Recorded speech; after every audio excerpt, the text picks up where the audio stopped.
Hey, I'm Roland with Mobile Geeks right here at IFA 2014, where our coverage is brought to you by Asus and Mercedes-Benz. But what we have right here is the new LG L Bello.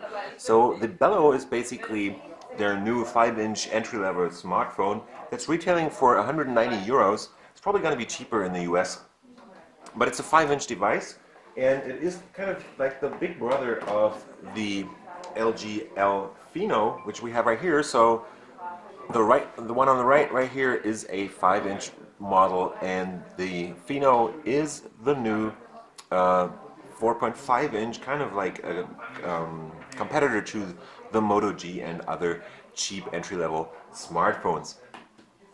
But let's get back to the L Bello right here. We have a FWVGA resolution on the screen, so this is an 854 by 480 resolution going on. And I don't know if you can see this, but the quality in this case isn't that good. You can't really see pixels, but there's some striping issues right here going on, but that's still a pre-production sample, so that might improve until it gets retailed, or when it starts retailing. Under the hood, we have a MediaTek quad-core in this case, so this is kind of like one of the first smartphones from LG, or one of the first new smartphones from LG, running a MediaTek MT6582 quad-core ARM Cortex-A7. That's 1.3 GHz SoC in here, quad-core, and running on a, I think that's a Mali 400 in here. This one sports HSPA Plus, powered by that MediaTek chip, so as opposed to the L Pheno, where we have the Qualcomm chip, this one is based on MediaTek.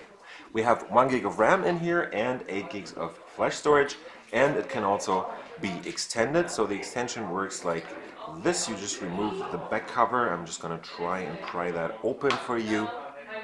I'm going to work my way around here. So here we have the back cover. The extension of the memory actually works like this. So we have the SD card slot up here. The SIM card slot is actually underneath the battery, and the battery has a size of 2540 milliamp hours. In this case, we have a speaker down here and the standard or signature rear button setup or rear key setup from LG on this device. You also get an 8 megapixel camera with autofocus and its own flash right here. On the front, we have a 1 megapixel shooter for video or selfies. Both are running, just the Pheno and the Bello are both running Android 4.4 KitKat. In this case, we still have a developer version on here, so don't worry about that. On there, the version of the software should be somewhere down here, software information, there you go. So that's Android 4.4.2 in this case. Totally up to date, even though it's a MediaTek chip. Yeah, that's pretty much it about the LG L Bello. That's probably going to be out in the market very, very soon. And yeah, if you compare this to my good old LG G3, you can see that the design language is pretty much the same, but definitely this feels a bit cheaper because it's made out of more sturdy plastic and yeah, also thicker and stuff. So yeah, this is the LG L Bello. I was Roland with Mobile Geeks, checking out the L Bello at IFA 2014, and if you like what we do on our channel, give us a thumbs up, follow us on Twitter, Facebook, and Google+, and subscribe. See ya!